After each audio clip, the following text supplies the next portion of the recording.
우리 샬롬하고 에스더 집사님 쪽부터 인사하십니다. 샬롬, 마음을 담아서 샬롬 샬롬 샬롬 샬롬 샬롬 샬롬. 하나님 사랑합니다. 여러분 주 안에서 사랑합니다.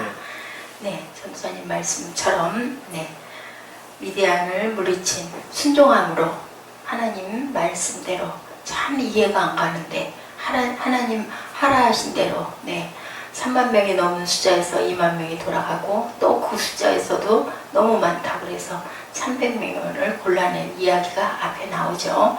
300명을 뭘로 골랐어요? 물을 먹는 모습을 보고 얼마나 긴장하고 전쟁에 대한 것을 염려하고 우려하며 물을 얼마나 목이 마를 텐데 그 물이 항상 그 절박한 상황에서 어떤 모습을 보면 그 사람의 본 모습이 보인다라는 얘기가 나올 만큼 그렇게 손으로 움켜서 핥으면서 좌우를 살피면서 보는 그 모습에서 그 전쟁의 아주 그 긴장과 그리고 투지를 그리고 충성을 바라본 그런 내용들이 나오죠. 그래서 결국은 항아리에다가 횃불을 담아가지고 깨뜨리면서 소리 고함을 지르니까 그 잠자던 메뚜기 떼같이 많던 그 떼들이 깜짝 놀라 일어나면서 그냥 놀래가지고 잠결에 깨어 일어나서 그것으로 서로가 서로를 싸워서 결국은 물리치고 도망가는 걸 끝까지 쫓아가서 이렇게 잡아서 물리친 그런 사건의 이야기들이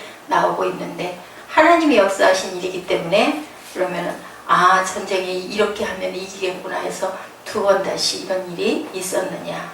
아니죠. 단 한 번으로 끝났던 그런 얘기. 우리 너무 잘 아는 얘기입니다. 전쟁은 그런데 어때요? 참 싫어요. 그죠? 전쟁에는 어떤 피 흘림이 있고 그런데 우리 신약에도 보면 구약이 이렇게 그 많은 전쟁, 가나안과의 전쟁 또 남북 간의 전쟁 이런 전쟁이 많은 것처럼 신약에도 역시나 전쟁이 많아요. 무슨 전쟁? 영적 전쟁이 많습니다. 항상 전쟁에서 우리는 뭐를 해야 된다? 이겨야 되죠. 우리 아까 그 입술로 고백한 것처럼 내가 이기니 너희도 이기리라 라고 말씀하십니다. 너희가 나를 사랑하고 나를 하나님께로 온 줄 믿은 거로 아버지께서 친히 너희를 사랑하신다. 환난은 당하나 담대하라. 내가 세상을 이기었노라. 주님이 세상을 이기셨으니까 우리도 이기고 주님이 십자가에 못 박히시고 부활하셨으니까 저희도 또한 저희 모든 죄를 십자가에 못 박아버리고 사망 권세를 이기고 생명을 받아서 부활의 영생을 누리는 줄로 믿습니다. 이렇게 보니까 빌립보서 1장 3절에 너희에게도 같은 싸움이 있으니 너희가 내 안에서 본 바요 이제도 내 안에서 듣는 바라. 이런 싸움을 너희는 하고 있다. 계시록은 역사의 종말이 무엇으로 결말이 난다고 그래요? 전쟁으로 결말이 난다라고 얘기하고 있죠. 데살로니가 전서 2장 2절에도 너희 아는 바와 같이 우리가 먼저 빌립보에서 고난과 능욕을 당하였으나 우리 하나님을 힘입어 많은 싸움 중에 하나님의 복음을 너희에게 말하노라. 디모데전서 6장 12절에도 믿음의 선한 싸움을 싸우라. 영생을 취하라. 이를 위하여 내가 부르심을 입었고 많은 증인 앞에서 선한 증거를 증거하였도다. 계시록 12장 7절에 하늘의 전쟁이 있으니 미가엘과 그의 사자들이 용으로 더불어 싸울세. 용과 그의 사자들도 싸우나. 14절에 저희는 귀신의 영이라 이적을 행하여 온 천하 임금들에게 가서 하나님 곧 전능하신 이의 큰 날에 전쟁을 위하여 그들을 모으더라. 이렇게 전쟁은 끊임없이 일어납니다. 21장 7절에 이기는 자들은 이것들을 유업으로 얻으리라. 나는 저 하나님이 되고 그는 내 아들이 되리라. 이렇게 증거하고 있습니다. 우리가 신앙생활 한다고 하는 것이 바로 전투라는 사실을 잊지 말아야 할 줄로 믿습니다. 그래서 과연 승리의 삶을 살아가려면 어떻게 해야 될까? 자긍하지 말라라고 하죠. 항상 겸손해야 할 줄로 믿습니다. 많은 군대가 있어야만 적을 이길 것 같은데 우리는 그렇게 생각하잖아요. 기본적으로 상식이. 그런데 하나님의 방법과 뜻은 달랐고 그것을 두 말도 달지 않고 토도 달지 않고 그대로 순종함으로 이기는 사건. 결국 그것은 순종을 얘기하고 있죠. 사사기 6장 5절에 이는 그들이 그 짐승과 장막을 가지고 올라와 무슨 때같이 메뚜기같이 들어오니 그 사람과 약대가 무수함이라. 그들이 그 땅에 들어와 멸하려 하니. 12절에 미디안 사람과 아말렉 사람과 동방의 모든 사람이 골짜기에 누웠는데 메뚜기의 중당함 같고 약대의 무수함이 해변에 모래가 수당함같이 그렇게 많았다라고 얘기합니다. 기드온이 이끄는 이스라엘 군대는 그들과 맞서야만 했는데 그 적은 숫자로 어떻게 할 수가 있었는데 거기다가 대고 11조 정도 되죠. 300명이면 그 숫자로 너희가 그렇게 내가 하라는 대로 하라라고 얘기를 하고 계십니다. 미디안 사람을 붙이지 아니하리니 너를 쫓는 백성이 너무 많다. 내가 그들 손에 미디안 사람을 붙이지 아니하리니 그 사람이 너무 많아서 안 되겠다. 이스라엘이 나를 거스려 자긍하기를 내 손이 나를 구원하였다 할까 함이라 라고 얘기합니다. 자랑한다는 얘기죠. 자긍한다라는 걸 우리는 자랑치 말아야 하고 자랑할 것이 하나도 없죠. 우리가 하나님의 은혜로 살고 있고 주님의 보혈의 피로 살고 있어요. 그 피를 먹고 마심으로 아멘 아멘. 그렇기 때문에 우리 자랑은 없어요. 어제도 제가 말씀드린 것처럼 그 탕자를 안아주고 맞아주고 그리고 잔치해주고 고운 옷을 입혀주는 게 그 아들이 잘나서가 아니죠. 내 아들이니까 아버지의 마음으로 안아주고 그리고 위로해주고 먹여주고 입혀주는 것이죠. 좋은 것으로 채워주는 것이죠. 그렇기 때문에 우리는 자랑할 것이 아무것도 없는 거죠. 이스라엘 백성들이 할례받지 못한 이방인들에게 압제를 당하고 전쟁에서 표어가 되는 근본 원인이 어디 있나, 수적인 열세를 극복하고 승리할 수 있는 비결이 어디 있나 하는 것을 여기서는 이야기하고 있습니다. 자긍하지 말라는 겁니다. 이스라엘의 고난과 패배는 하나님을 의지하지 않는 어디서 비롯됐었어요? 불신앙, 우상숭배, 그죠? 항상 돌이켰다가도 또 돌이켰다도 그 무슨 얘기를 하고 있습니까? 우리 안에 있는 어쩔 수 없는 죄성들 때문에 우리는 계속 반복을 하고 하나님은 계속 이제는 내가 너희를 돌아보지 않을 거야 했다가도 또 우상을 전부 다 파해버리고 또 기도하고 울면 또 돌이켜서 또 해방을 시켜주시고 또 건져주시는 하나님의 우리 아버지의 마음이죠. 우리의 관심은 어떻게 하든지 승리하려고 하고 잘 먹고 사는 데 있지만 하나님이 우리를 향하신 섭리는 세상의 부귀권세의 힘을 하나님보다 더 의지하지 말고 자긍하지 말라는 말씀을 늘 하시고 그렇게 하면 넘어짐의 선봉은 뭐라 그래요? 패망이라고 얘기합니다. 그리스도인들의 승리의 비결은 무엇보다도 겸손하게 하나님을 의지하고 바로 살고 바로 믿는 데 있다는 사실을 깨닫고 교만하지 말고 끝까지 하나님을 신뢰하고 앞이 안 보이고 깜깜하다 할지라도 성령 하나님께서는 말할 수 없는 탄식으로 우리를 도우시고 있다라는 거죠. 제가 어제도 그것을 경험을 했습니다. 여러분들 그거 그냥 일반적으로 생각을 할 때 예를 들면 한 서너 대 시간을 기도를 한다. 그게 우리가 이론적으로는 이해가 가지 않습니다. 그런데 성령이 인도하시면은 그게 한순간으로 그 시간이 절대로 길게 느껴지지가 않는다는 거. 그리고 하나님이 깨닫게 하시고 알게 하시고 새로운 다짐과 각오를 하게 하시고 그것을 실천할 어떤 힘을 주시고 그런 의지를 눈에 보이는 게 아무것도 없는데 변한 거는 아무것도 없는데 새로 자고 일어났을 때 우리 그 힘이 충전된 것 같은 그런 어떤 상태를 주시는 하나님, 그게 바로 성령의 힘입니다. 디모데후서 3장 2절에 사람들은 자기를 사랑하며 어떻게 하며 돈을 사랑하며 자긍하며 교만하며 회방하며 부모를 거역하며 감사치 아니하며 거룩하지 아니하며 누구를 막론하고 재산이 많고 지위에 높다고 해서 하나님을 의지하지 아니하고 교만해지는 것은 패배하고 또한 신속히 망하게 되는 지름길이다 라고 이렇게 얘기를 하고 있습니다. 그렇게 우리가 죄악 중에 하나가 하나님의 은혜를 망각하는 거, 내 힘으로 내가 살고 있지라는 마음이 나도 모르게 드는 거. 그래서 하나님의 은혜 안에 거하고 나면 그 다음에는 다들 공통적인 얘기들이 그거예요. 내가 하고 있던 누리고 있던 것들을 다 버리고 어쩔 수 없게끔 만드신다라고 다들 얘기를 해요. 왜냐하면 있으면 그 마음의 절실함이 그만큼 생기지 않아요. 그래서 많은 걸 가진 사람들이 하나님의 은혜 안에 거하기가 참 어렵다라고 얘기하죠. 부자가 천국에 가는 게 낙타가 바늘귀에 들어가는, 어떻게 낙타가 바늘귀에 들어가겠어요? 그만큼 불가능하다는 얘기를 하는 거죠. 미가서 6장 8절입니다. 겸손한 자에 더불어 일하셨으면 승리하게 하셨고 또한 그 승리가 오래가게 하시는 그런 이야기. 사람아 주께서 선한 것이 무엇임을 내게 보이셨나니 야훼께서 내게 구하시는 것이 오직 공의를 행하며 인자를 사랑하며 겸손히 내 하나님과 함께 행하는 것이 아니냐. 예, 하나님께 구하는 것이 공의를 행하며 인자를 사랑하며 겸손히 하나님께 행하며라고 얘기합니다. 늘 계속 말씀하시죠. 행하라고 얘기해요. 들은 것을 행하라, 본 것을 그대로 행하라, 실천하라라고 말씀하고 계시죠. 그리고 또한 얘기합니다. 아직도 많다. 아직도 많다. 세상을 두려워하고 자신의 처지를 비관하고 절망에 빠지는 것도 문제인데 아직도 너희들이 가진 게 너무 많구나 라고 말씀하고 계세요. 아무것도 없어지고 내가 내 계획으로 하루를 살 수 없을 때, 그럴 때 누가 일하세요? 하나님께서 일하시죠. 아무것도 없이 300명 가지고 이기는 일이 이길 수 없는 일이거든요. 그렇기 때문에 그때 우리가 하나님이 하소서 소리가 나지, 3만 명 갖고 일어났으면 내가 작전 계획을 잘 짰어 소리가 나올 수 있습니다. 있을 수 없는 하나님께서는 그럴 때 일하신다라는 거. 그래서 약한 자를 강하게 하시고, 그죠? 적은 자가 1000명을 이룰 수 있으리라 라는 말씀을 하시죠. 사사기 7장 3절에 그죠? 너는 백성이 귀에 고하여 이르기를 누구든지 두려워서 떠는 자여든 길르앗산에서 떠나 돌아가라 하라 하시니 돌아가는 백성이 22,000명이요 남은 자가 10,000명이었더라.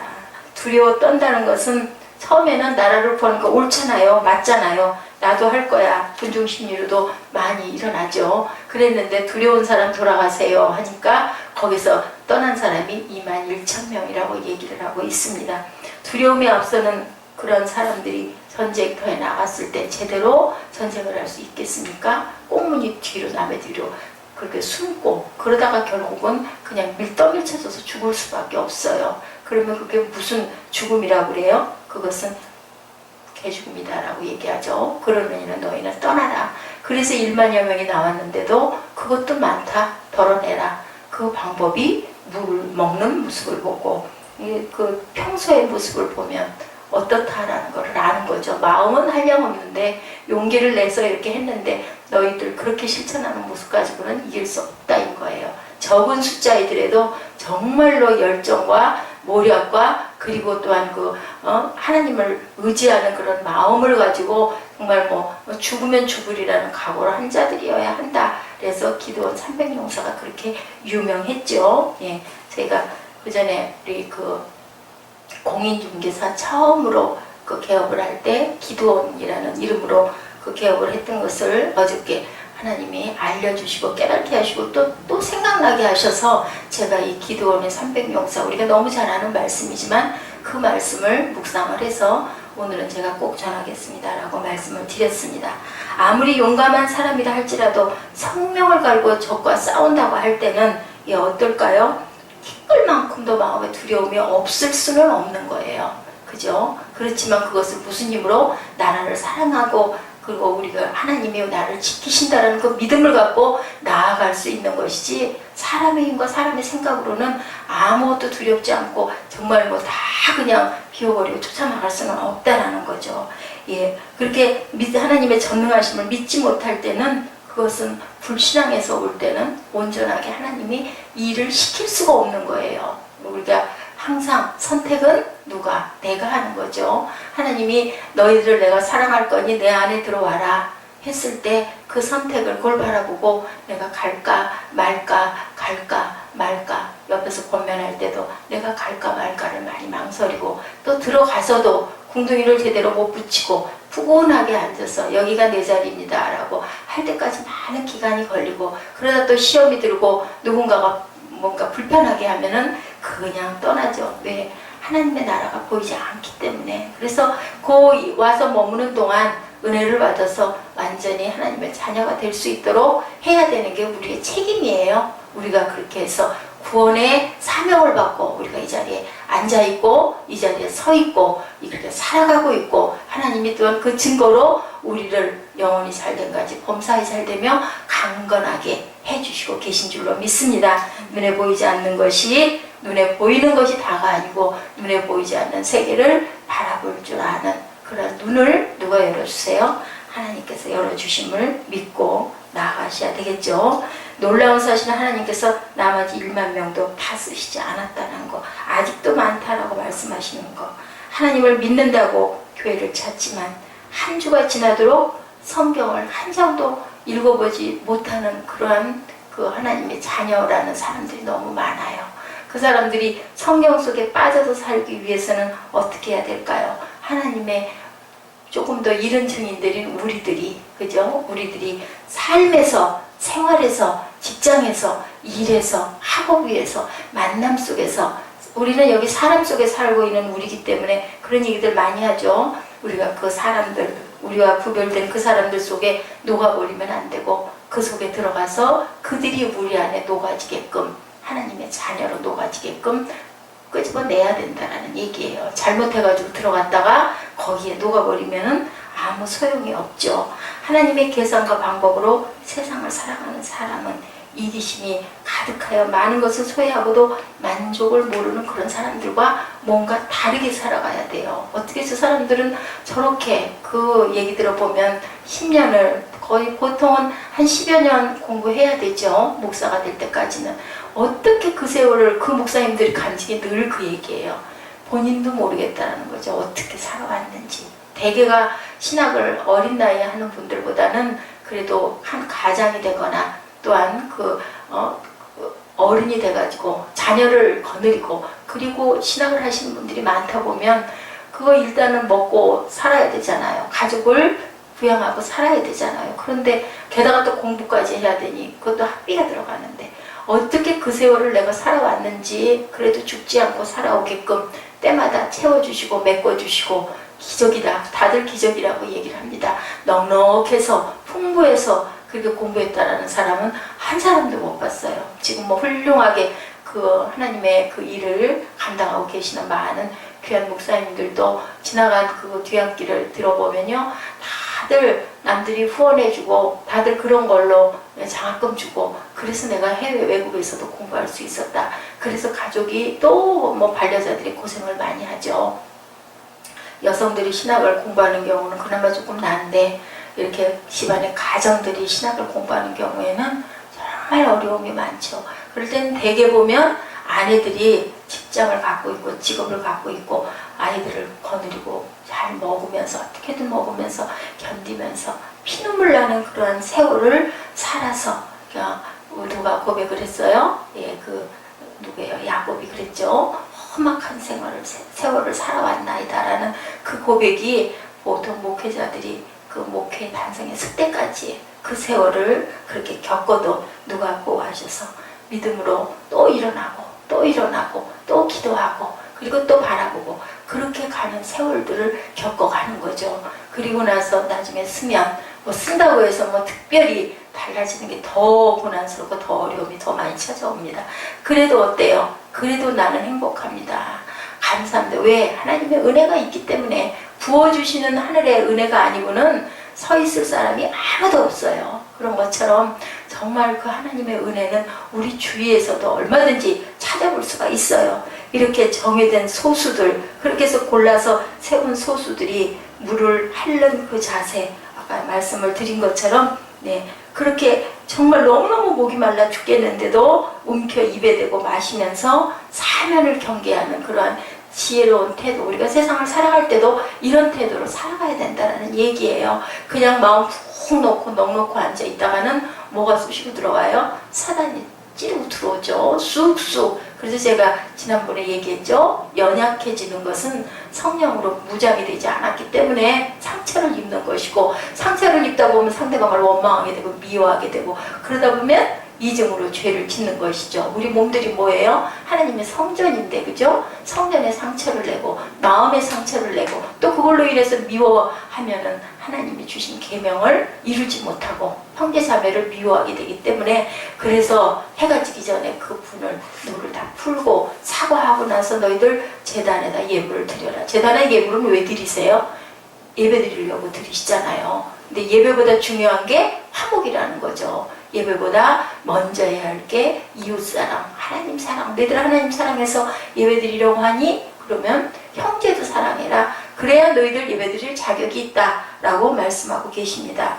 이 밤에 야훼께서 기드온에게 이르시되 일어나 내려가 적진을 치라 내가 그것을 내 손에 붙였느니라고 하신 말씀처럼 공격 명령과 더불어 승리를 약속하시고 어떻게 했어요? 14절에 보니까 그런 얘기가 있죠. 동무가 대답하여 가로되 이는 다른 것이 아니라 이스라엘 사람 요아스의 아들 기드온의 칼날이라 하나님의 미디안과 그 모든 군대를 그의 손에 붙이셨느니라 하더라. 그 소리를 듣고 기드온은 더 확신하고 용기를 내게 해주신 어떤 하나님? 세심한 배려를 하시는 하나님, 우리의 마음을 어떻게 그렇게 잘 읽으신 하나님, 그 겁을 낼까봐 일부러 가가지고 정탐을 하라고 그래서 들어가다 보니까 지들끼리 얘기하는 소리가 그 얘기인 거야. 내가 꿈을 꿨더니 보리떡이 이렇게 있는데 그것을 칼로 이렇게 해서 잘랐다. 그러니까 상대방 친구가 그 얘기를 하죠. 그것은 기드온의 칼날이야. 그 말을 듣고 그냥 바로 돌아오는 거죠. 아, 이거는 우리가 승리하는 거를 보여주시고 하나님이 이 증거로 나를 가서 이렇게 듣게 하셨구나.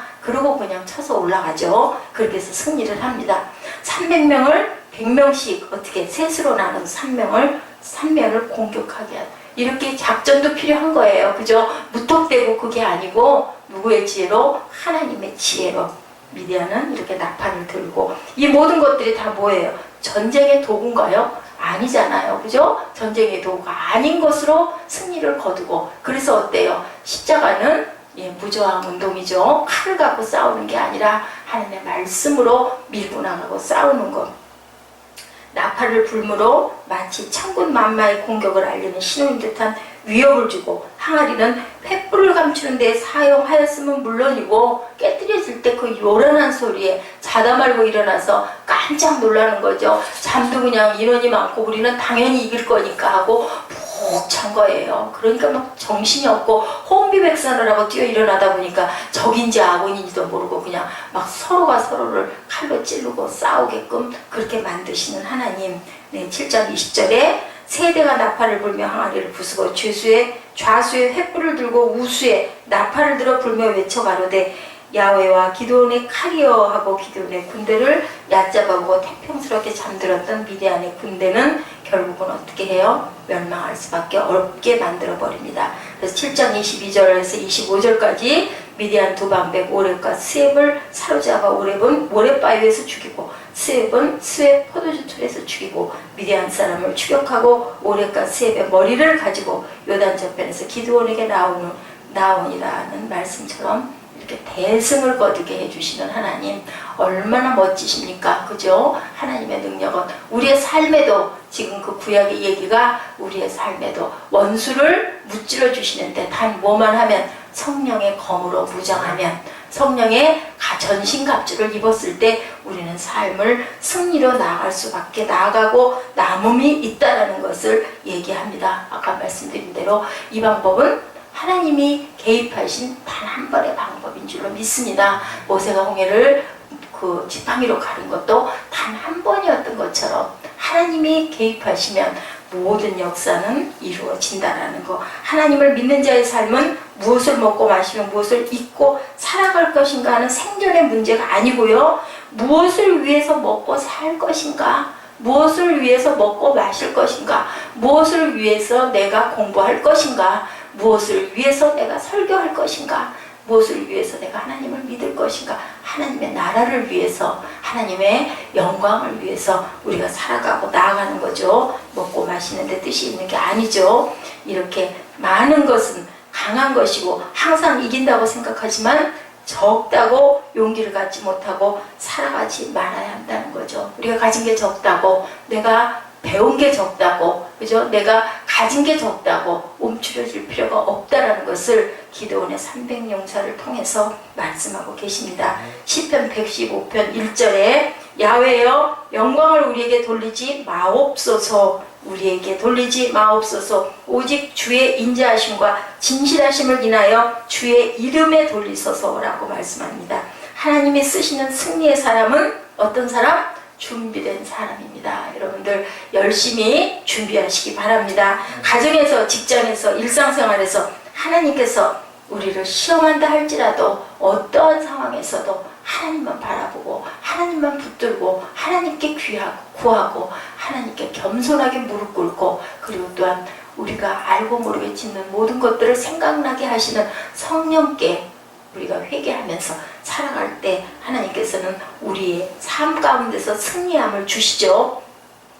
칼빈은 코람데오 하나님 앞에서라는 뜻깊은 말을 일생의 좌우명으로 삼았다고 합니다. 칼빈이 어떤 사람입니까? 예, 귀한 그 은혜를 끼친 그런 사람이 항상 하나님의 앞에서 어떨까요? 항상 죄악 앞에서도 하나님 앞에서 어떠한 그 우리에게 속삭이는 유혹 앞에서도 하나님 앞에서 어떠한 사실 앞에서도 하나님 앞에서 내가 누구를 미워할 때도 내가 하나님 앞에서도 과연 그럴 수 있을까? 이런 생각을 할 때 우리가 어떨까요? 누가 옆에서 잠깐만 봐도 우리가 행동에 조금 이렇게 제약을 받지 않아요? 누군가가 옆에 있을 때와 나 혼자 있을 때 그 앉아있는 자세도 좀 달라지죠. 그냥 편하게 자유롭게 흐트러지기도 하지만 그런데 불구하고 하나님 앞에서 모든 게 다 하나님 앞에서 누구를 막 비방하고 욕하다가도 내 이 앞에 하나님이 계시는데 라는 생각을 했다라는 거죠. 이 칼빈은 보면은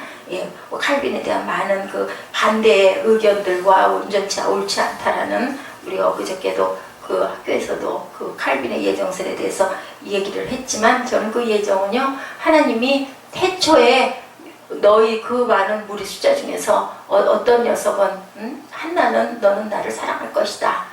너는 아무리 해도 결국은 아니었을 거라는 것을 끝을 알고 계시는 예정설이라 저는 그렇게 이해를 했습니다. 누가 가르쳐준 것도 아니고요.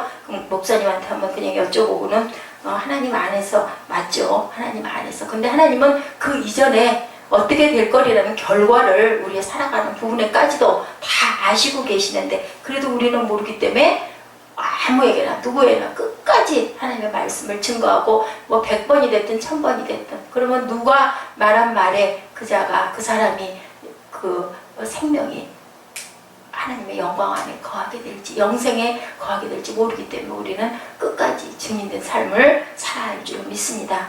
우리가 진실로 하나님을 신뢰하고 의지하는 자리에 섰을 때 우리의 가는 길에 어떤 난관을 만나게 될지라도 하나님을 의지함으로 역경을 해치지 못할 것은 없다라는 거 항상 우리가 소망과 희망 가운데 살아갈 수 있다는 것을 잊지 마시기 바랍니다.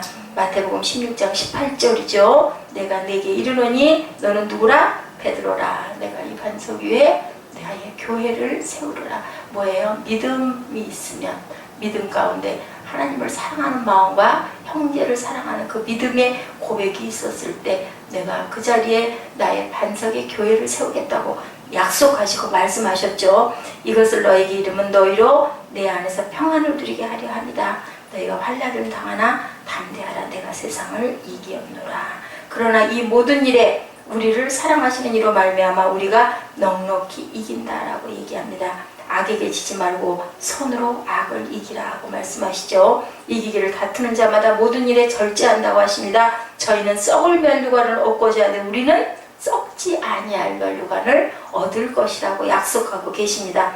요한일서 2장 13절입니다. 아비들아 내가 너에게 쓰는 것은 너희가 태초부터 계신 이를 알미요 청년들아 내가 너에게 쓰는 것은 너희가 악한 자를 이기었다라고 얘기를 하고 계십니다. 대저 하나님께로 난 자마다 세상을 이기느니라. 세상을 이긴 이김은 이것이니 우리의 믿음이니라. 예수께서 하나님의 아들이심을 믿는 자가 아니면 세상을 이기는 자가 누구뇨? 라고 이렇게 말씀하시네요. 우리 요한일서 말씀 합독하시고 기도하는 시간 가질까요?